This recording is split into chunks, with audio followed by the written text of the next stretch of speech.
Vamos a empezar el acto de entrega de premios de Alfredo Vicenti, y tiene la palabra Francisco Candela, vicepresidente del Ateneo, que fue el secretario del comité del jurado de la prueba. Cuando quieras, Pancho. Bueno, acta de otorgamento do Premio de Xornalismo Cívico Alfredo Vicenti 2022. Sendo as 13 horas do día 16 de novembro do presente ano 2022, reúnese na sede social do Ateneo de Santiago os membros do xurado do Premio Alfredo Vicenti 2022, que de seguido se citan: Dona Mercedes Rosón, Concelleira de Cultura en representación do Concello de Santiago; Don Xosé Ramón Pousa Estévez, exdecano da Facultade de Ciencias de Comunicación da Universidade de Santiago, en representación de dita facultade; Don José Rodil Lombardía, xornalista en representación da Asociación de Periodistas de Santiago; Don Antón Porteiro, representante da sección de Sociedade e Información do Ateneo de Santiago; e Don Manuel Varela Fariña, gañador da última edición do premio. Constátase, en primeiro lugar, que Don Xosé Manuel Núñez Seixas, catedrático da Universidade de Santiago, non cumpre coa base segunda do premio, donde se especifica que poderán participar únicamente as persoas físicas que teñan o xornalismo como principal medio de vida, xa que é público e notorio a súa dedicación ao ensino e investigación universitaria. En segundo lugar, procede esa valoración, por tanto, dos restantes traballos presentados, quedando o resultado por unanimidade do xurado da seguinte maneira: acórdase outorgar o Premio de Xornalismo Cívico Alfredo Vicenti 2022 a Dona Nuria López Presedo polo traballo Historias dun país en guerra, podcast de 35 capítulos publicados en Radio Galega Podcast entre o 9 de maio e o 24 de xuno de 2021. Decídese outorgar unha tesis a Don Miguel Rodríguez Fernández e Duarte Romero Varela polo traballo Cooperativas de Vivenda en cesión de uso, unha alternativa para un fogar asequible, publicado en Teco Gotas o 12 de xaneiro de 2020. En terceiro lugar, o xurado propón ao Ateneo de Santiago que en vindeiras edicións se poda contemplar a posibilidade de incorporar traballos estudantes universitarios de xornalismo e comunicación audiovisual de segundo e terceiro ciclo. Sendo as 13:30 horas, no lugar e data Usufra, levantase a sesión, asignado o presidente Francisco Candela Castillo, que son eu, vicepresidente do Ateneo de Santiago. Por tanto, procédese ahora a entrega do premio de Xornalismo Cívico 2022 Alfredo Vicenti a Dona Nuria López Presedo.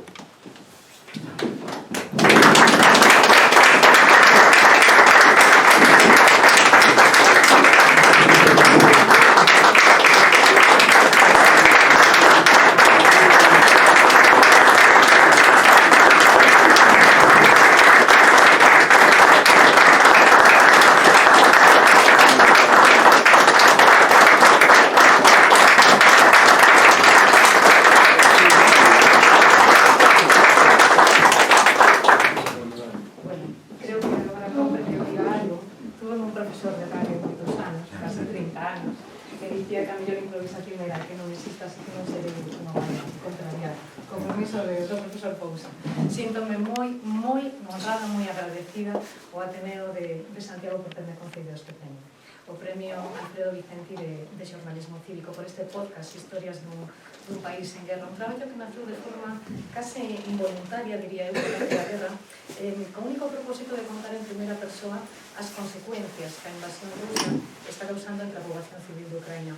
Pouco a pouco fomos tecendo unha rede que nos permitiu chegar ás principais cidades do país e ir contando o conflito a medida que ia empezando a guerra. Os protagonistas destes 35 capítulos son ciudadanos ucraínos que ou ben decidiron permanecer no país ou tomaron a difícil decisión de marchar.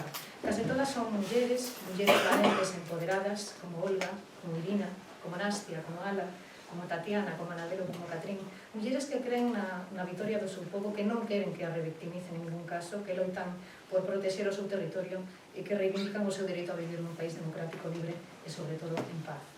Permítanme que lles lea tan só unhas palabras, permítanme ser breve, dunha profesora universitaria de Kharkiv, ela chamase Lesia, e veu como refuxiada a Burgos. Lesia escribe: lembro con detalle a mañá do 24 de febreiro, cando empezou a guerra, non deixaban de caer bombas por toda a cidade. Recollemos os documentos, abrigámonos e baixamos o soto. Así estivemos 2 semanas. Ainda teño a pel de galiña cando recordo aqueles días, foi horrible. Espero que nunca saibades o que é unha guerra. A historia de Lesia, desta muller, é moi semellante a dos alrededor de 14 millóns de ucraninos que dun día para outro se converteron en desplazados, como Nika, que tamén é de Kharkiv, que quedou a Málaga, ou Natalia, que é de Saporilla, e do Almería, ou Lisa, que cambiou Kiev pola Coruña. A guerra está cambiando as súas vidas, está estragando povos e cidades enteiras, cidades cheas de prosperidade, cidades cheas de futuro, está destruindo escolas, hospitais, maternidades, infraestructuras críticas, está pechando empresas, está baileirando universidades. Desde Mykolaiv, Nastia, que é decana dunha das universidades de Mykolaiv, explicábame que moitos mozos e moitos nenos abandonaron a súa cidade, non? Desde que empezou a guerra, e ela pregúntase que futuro nos agarda. Volverán? Esta guerra, que, como saben, non comezou en febreiro, senón que fixo 8 anos atrás, está provocando o maior éxodo que vive Europa desde a Segunda Guerra Mundial. A ONU estima que desde que comezou a invasión morreron 7.000 civis en Ucraína, 7.000, e está documentado xa 400 crimes de guerra, case todos cometidos na rexión de Kiev, tan só ata o mes de abril.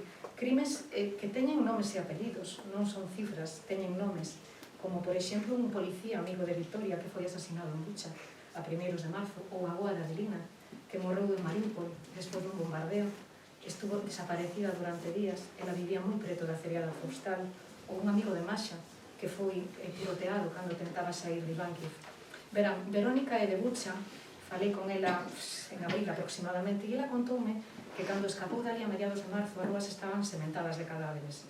Algunhas mulleres tapaban coas mans os ollos dos seus fillos e das súas fillas para que non viran desde os vidros do autobús os corpos dos seus veciños tirados no chan. Galina fuxiu de Irpín en marzo tamén, ela atravesou esa famosa ponte de Irpín, que seguro que viron nas noticias. O día seguinte de marchar da súa casa, bombardearon o edificio e a veciña de arriba morreu. En Ivankiv, segundo Elmira, os soldados buscaban de casa en casa mulleres e nenas para violalas. Dicían ademais que disparaban sen ningún motivo contra a poboación civil. Ela mesma tivo que agocharse coa súa avoa nun celeiro, tamén nos condutos subterráneos. Cando un bo día chegaron os soldados, empezaron a disparar contra a súa casa. Cando saíron, comprobaron que a casa estaba chea de buratos. En Mariupol, Nina conseguiu sair dali. En abril, falou comigo desde a estación de tren de Saporilla, onde tomou un tren que trouxe hasta Getafe. Nina estivo durante semanas sen luz, sen auga, sen calefacción, sen apenas comidas e medicinas. Anfisa, Olga e Alina non souberon das súas familias durante semanas. O irmán de Alina saiu da cidade finalmente. Bueno, ele non sacou dali a súa muller e a súa filla pequena, ele decidiu quedar, pero disparáronlle e quedou ferido de bala nun brazo. A súa nena ten 5 anos e aínda se estremece cando escoita os motores dos avións desde a casa da súa avoa, que vive moi preto do aeroporto de Alvedro. En Jersón, en Saporilla, en Donbass, en Donetsk, en Lugansk, a cidadanía denuncia casos de persecucións, de torturas, de secuestros, de desaparicións. O pai de Olga estivo agochada durante meses o uniforme militar e a bandeira ucraína por medo a represalias. A miúdo preguntámonos como se pode vivir así. Probablemente o entendan como un símil que me fixo chegar unha ilustradora de Donetsk que está afincada en Alacante. Olga díxome: verás, Nuria, as persoas somos como árbores. Sufrimos cando nos cortan unha pola ou cando nos arrancan as raíces. Ela sabe moi ben. Na guerra do 14 tivo que sair precipitadamente de Donetsk e ainda soña con regresar. Hoxe, que ademais cumprense 300 días de guerra en Ucraína, a cidadanía pide que non nos esquezamos. Agradecen os xestos de solidaridade que foron recibindo durante estes 10 meses de conflito, pero piden máis axilidade na xestión das axudas, que os sigamos apoiando, porque, aínda que o tema xa non ocupa as portadas dos xornais, a guerra continúa. Eles pouco a pouco foronse habituando a vivir, foronse habituando ao sonido das alarmas, os continuos bombardeos. Este Nadal van vivir prácticamente a oscuras, sen luz. en moitos casos sen agua potable, as comunicacións fallan, non hai tampouco calefacción nun territorio onde xa chegaron as primeiras neves, onde vai moitísimo frío polas noites, non? Faltan moitísimas cousas en Ucraína, pero sobra valentía e bravura para facer fronte a unha Rusia cada vez máis illada política e económicamente, declarada xa polo Parlamento Europeo Estado patrocinador do terrorismo. Tanto a cidadanía dali como aqueles que viñeron refuxiados aquí pídenos que non nos deixemos levar pola propaganda rusa, que non nos deixemos chantaxear co petróleo, co ameaza nuclear, co cereal, que lle paremos os pés a Rusia, porque está poñendo contra as cordas a ONU mundial. A eles doelles cada ataque, cada zeta que aparece debuxada nas paredes, pero insisten que eles resistirán, que non se renderán. Desde aquí quero enviar o meu agradecemento a todos os que quixeron compartir comigo as súas historias. Moitísimas grazas pola súa confianza. Tamén a ese pequenísimo grupo de españois que aínda continúan no país, como Juan, como Rostislav, como Vitaly, como Alejandro, como Carlos, que apoian sen fisuras os ucraínos. Vaya tamén por diante o meu agradecemento e o meu recoñecemento, sobre todo, a todas as organizacións que traballan sen descanso desde o inicio da guerra na procura de alimentos, de bens de primeira necesidade, de roupa de abrigo, organizacións como Agua Ucraína, que están realizando un labor encomiable desde hai 10 meses, con campañas informativas, con concentracións, con recollidas de alimentos. E un desexo que o importe íntegro deste premio vaya precisamente para eles, para Agua Ucraína. Eu confórmome con saber que todo este esforzo serviu para algo. Ademais, quería compartir este premio cos meus compañeiros e coas miñas compañeiras por estar aí sempre, sobre todo ca miña coordinadora, con Sonia Iglesias, que confiou en mí, que apostou por esta idea moito antes de que se convertera nun podcast. Verás, Sonia deume algo moi difícil de atopar nesta profesión. Deume tempo e tamén liberdade. Tempo suficiente para poder dedicarme en exclusiva a este proxecto durante 4 meses e liberdade para poder construir con dignidade todos estes relatos. Grazas tamén ao Departamento Técnico da Radio Galega por axudarme a modelar estas historias, a Raquel, a Quique, a Ramiro, a Jorge, a Alberto, a Manolo, a Chus, o Barbas. Grazas a todos polos vosos consellos e tamén por poñer tanta delicadeza e tanto cuidado nestas montaxes, malia ter sido realizadas contra o reloxo. Raquel sabe moi, pero que moi ben. Grazas tamén a Nerea, a Vitoria e a Rebeca, son 3 rapazas moi novas do Departamento de Redes da Radio Galega que me axudaron a navegar por un mar un tanto descoñecido para mí, para vos mellor non tanto. Elas son as responsables dos reels, das promos, dos vídeos que fomos subindo a rede durante ese mes e medio no que enchimos de contido o podcast, un formato no que eu non experimentara nunca nestes 27 anos de carreira. E grazas tamén a miña familia, os meus nenos, que durante meses me viron pegada a un teléfono móvil contestando mensaxes a deshora, intercambiando impresións e audios cos protagonistas destas historias. A que sí, Dani? E se me permiten, unha última reflexión. Vivimos tempos difíciles nos medios de comunicación, tamén nos medios de comunicación públicos, con demasiados compañeiros, demasiadas compañeiras que, malia a súa valía profesional, malia ter xa 15 anos de experiencia, só poden optar a contratos precarios. Algúns botan meses na casa pendentes do teléfono, cubrindo baixas que en ocasións non superan nin os 7 días. Compra rematar con esta precariedade laboral, coa excesiva politización que existe nos medios de comunicación e cunha dependencia obscena do poder político. É hora de cumprir cunha lei que leva 11 anos guardada nun caixón, de dignificar os medios, os seus profesionais e tamén de prestarlle á sociedade o servizo que merece. Mais nada, moitas grazas e felices festas.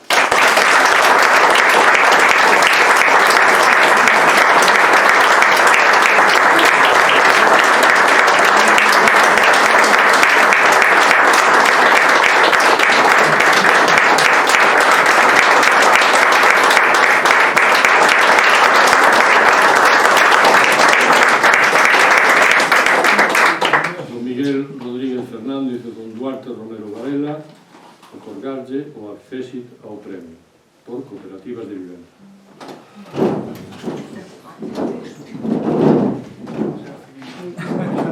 Moitas grazas.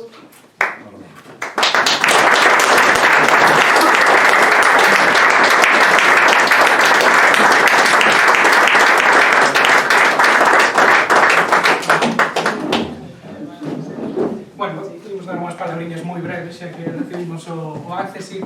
Antes de nada, bueno, parabéns a Nuria non só por ser a gañadora, senón polo inmenso traballo que fixo con este podcast, que a verdade que pareceume espectacular. Bueno, hai moitos motivos polos que dar as grazas por este recoñecemento, creo, pero gustaríame destacar dous. O primeiro, que para nós é unha alegría que o episodio polo que se nos premiou fose este episodio das cooperativas de vivenda. Este podcast é un podcast moi xeracional, nós somos dous millennials que comezamos con esta andaina como xornalistas emigrados no Reino Unido, e ao da vivenda pois é un problema fundamental da nosa xeración que creemos que non se trata, ni se analiza e sobre o que non se debate o suficiente. Así que, bueno, de todos os episodios que presentamos, que se escollera estes, pois para nós é unha alegría.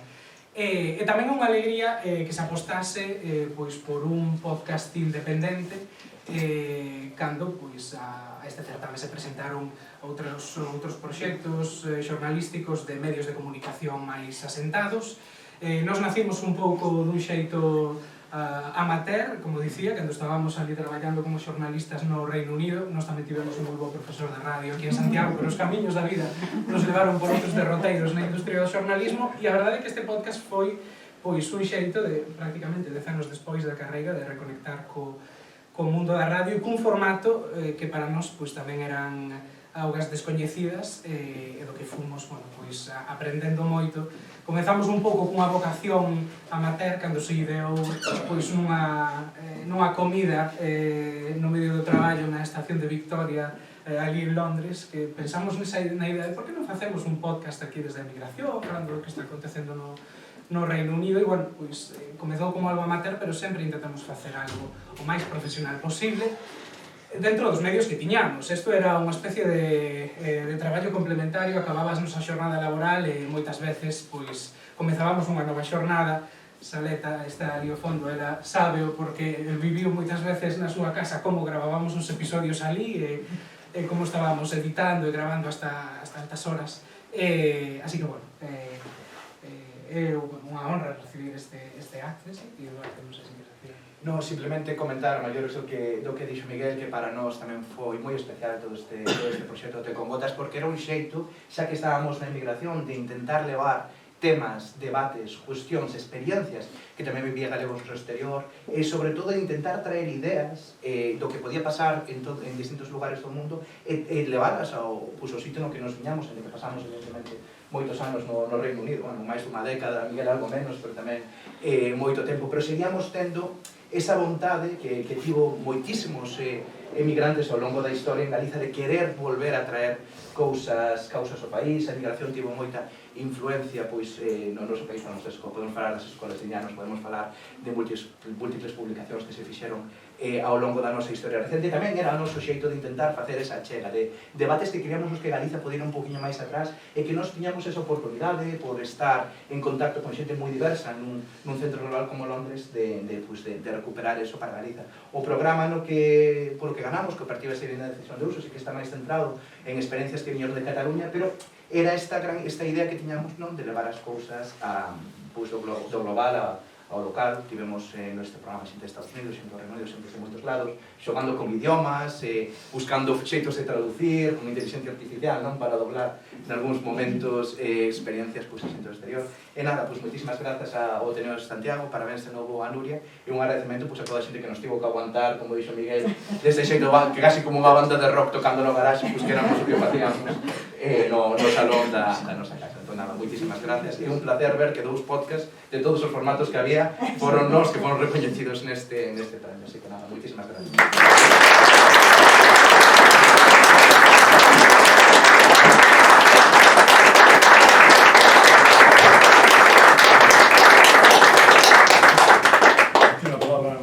Sí, bueno, presidente do Ateneo, compañeiros da directiva do Ateneo, membros tamén do xurado, premiada e premiados, señoras e señores. Efectivamente, esta primeira edición do Premio Vicente, onde incorporamos na convocatoria, nas bases da convocatoria, esta nova forma de comunicación que tanto éxito está tendo nos últimos tempos, que tanto ben fixo durante estes 2 últimos anos tan comprometidos. Bueno, antes de nada, darlle os parabéns a Nuria, lo presido por este premio acadado deses 35 episodios de Historias dun país en guerra que nos achegan a realidade dos refugiados ucraínos, un tema totalmente actual, humano, que nos recorda que hai episodios da historia de Europa que nunca pensamos que que se iban a repetir, e que foi exposto pois, dunha forma tan emocionada e tan emocionante por Nuria pois, en uns instantes, non?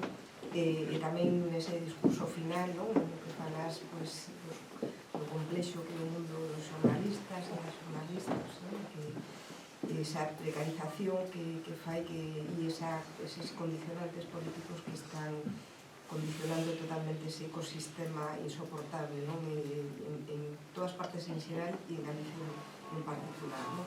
E parabéns tamén a Miguel e a Duarte por ese accesi acabado con este traballo tan importante, tan de actualidade.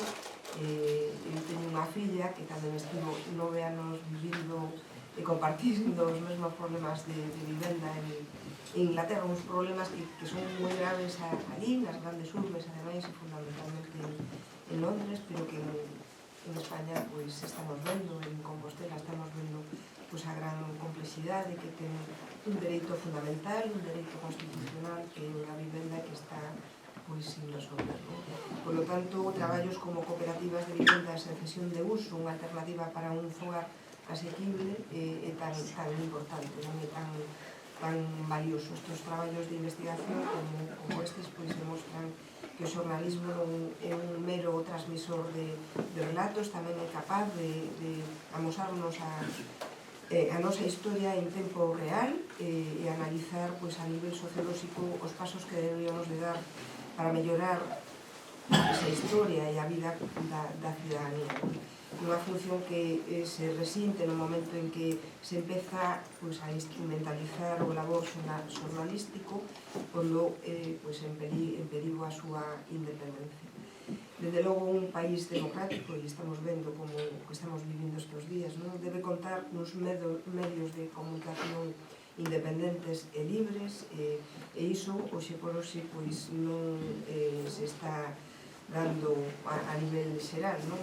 E por iso é de eloxear o labor das xornalistas, porque a pesar da presión que tendes, que teñen, pois son capaces de seguir investigando, de seguir apostando por outro tipo de xornalismo, de contrastar, verificar a información algo fundamental, exercendo pois, un xornalismo con mayúsculas e deixándonos traballos pois, tan interesantes, tan importantes como os que hoxe premiamos. Por lo tanto, moitísimas gracias aos tres, moitísimas gracias, Nuria, por este exercicio tan emocionante e un relato tan veraz de todo.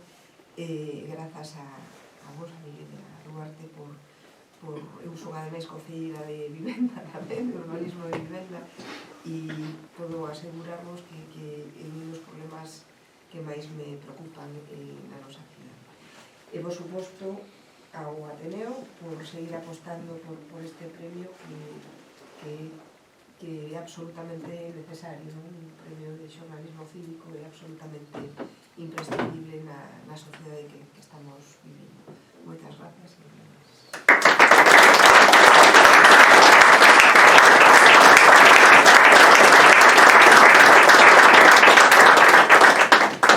Bueno, vamos a cerrar el acto. Simplemente yo quería, en primer lugar, felicitar a los ganadores y, sobre todo, en nombre del Ateneo, quería agradecerles su labor.